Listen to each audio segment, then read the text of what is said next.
It's my privilege tonight to introduce a lady who is a dear friend of the Lowes.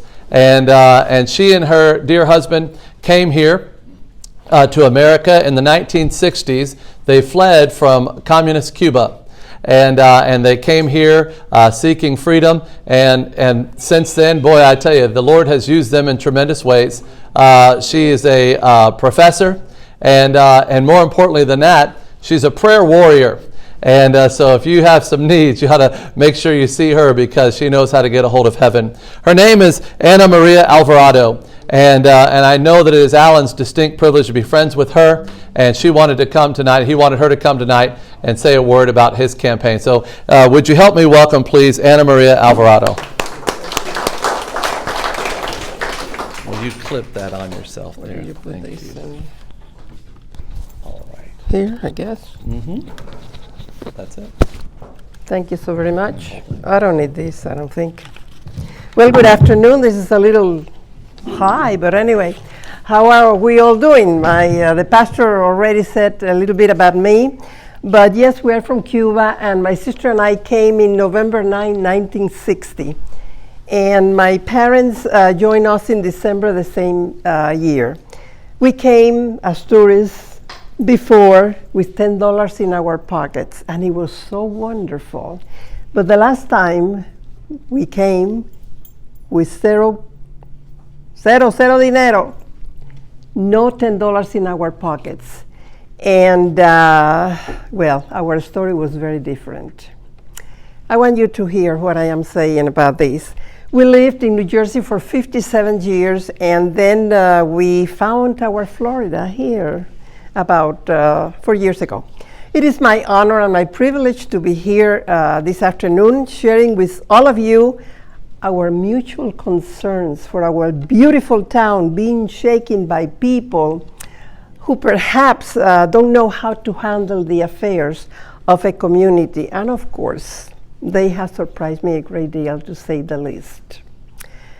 A thing usually starts small and unsuspicious. And as time goes by, ugly matters spread, dangerous to the next step, and so far and so on, until it becomes a pandemic, affecting everyone, and with apparently no antidote to remediate what started as an issue, which did not alert people that they would be affected. Sound familiar to you? I feel I am capable to talk about very unpleasant issues because I lived through them. Issues that destroy my country, converting it in a big garbage dump where people barely survive. And it is sad, and it hurts, and it brings tears to our eyes. But tears don't solve problems. Action does. We as a family, my family, lost all we had one time, and losing it again is something we really are not looking for. Those of you who have ears, hear and listen. We better begin straightening things right here at home. It's easier in this minuscule community, so it could have repercussion in our state and in our country. We've been in the beautiful city of Falls Coast for over 4 years. You might say it's just short time, and you're right. When I came, I decided to help this beautiful territory in different ways, and on each one of them, I was terribly disappointed. You see, I am a Christian, and there are things I cannot approve or need to be a part of them. So I decided to go back home, work on my beliefs, and work for my church, and be happy with my husband at our lovely nest. I'm very proud because after 58 years of marriage, we still can call home our happy nest. And that is precisely what I wish for the town we live in, to be a happiness to everyone. Why not? One day I met Lowe. It was an instant report. I liked him. Whether he liked me or not, that was none of my business, so I didn't care about that. People started to talk about his past, and I, who I'm not aggressive at all, excuse me, but right to the point, asked him questions, and he answered them. I have given our conversation of the day a long thought and came to the conclusion that we all make mistakes. But it takes honesty to accept them, and with that, I am satisfied. Today, I think Alan Lowe has shown his life totally open to the public and how he has amended what needed to be straightening. We are at the brink of bad news all over the world, and our country is not an exception.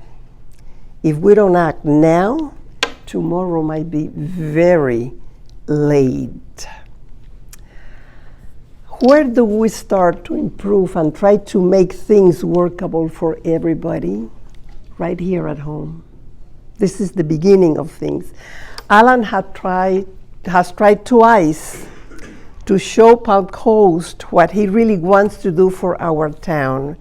And I strongly believe, as an observant of what's happening in this little piece of the United States of America, and that it is time will give him a chance not only to prove himself, but to help recuperate much of what we have lost in the past couple of years. Being involved as a volunteer in different events, I think I have caught the feeling of most of our citizens. We need to go back and start anew. There is no other solution. The fact that I am here today proves that we need to be together as citizens of this great country. We all need to share the responsibility that we have to our country. We just don't live here because, oh, it's fun, it's great. We have a responsibility to our country, and that means a responsibility to our county, and that means a responsibility to our town as well. Alan has mended his life after years of not rosy times. We all had that. He now has come with the experience that moral values, integrity, and right doings please taxpayers. And that's exactly what we are. Taxpayers, quote and unquote, capital letters, underline, boldface, whatever you want. But that's what we are. Policies from our local government could turn out to be great, and taxpayers, us, as long as our money is used correctly, we'll be happy. We know that things have to be paid, and we're willing to, but do it right, do things right.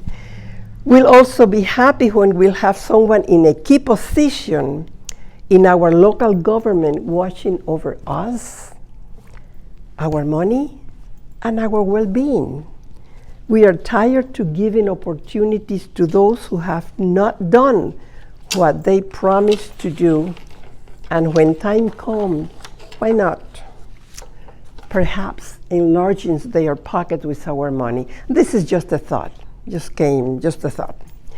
Alan Lowe is a local, after living in the area for 39 years, and founder of several small businesses and holder of 2 U.S. patents.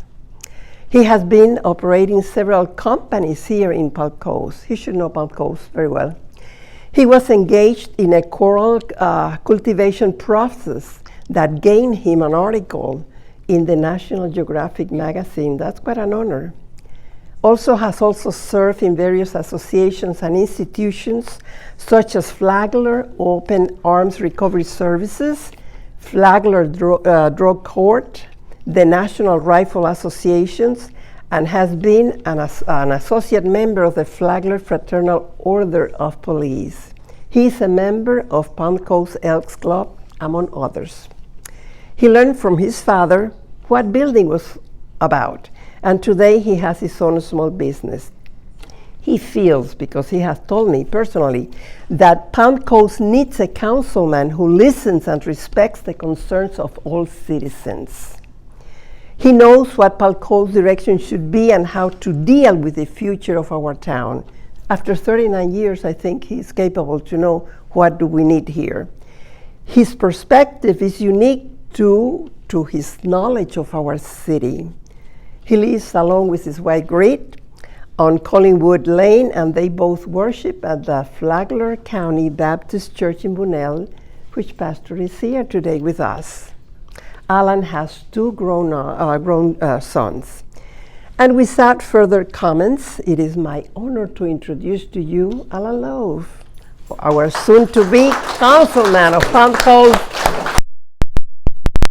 Thank you. Oh, I almost walked with this thing. Thank you, Pastor.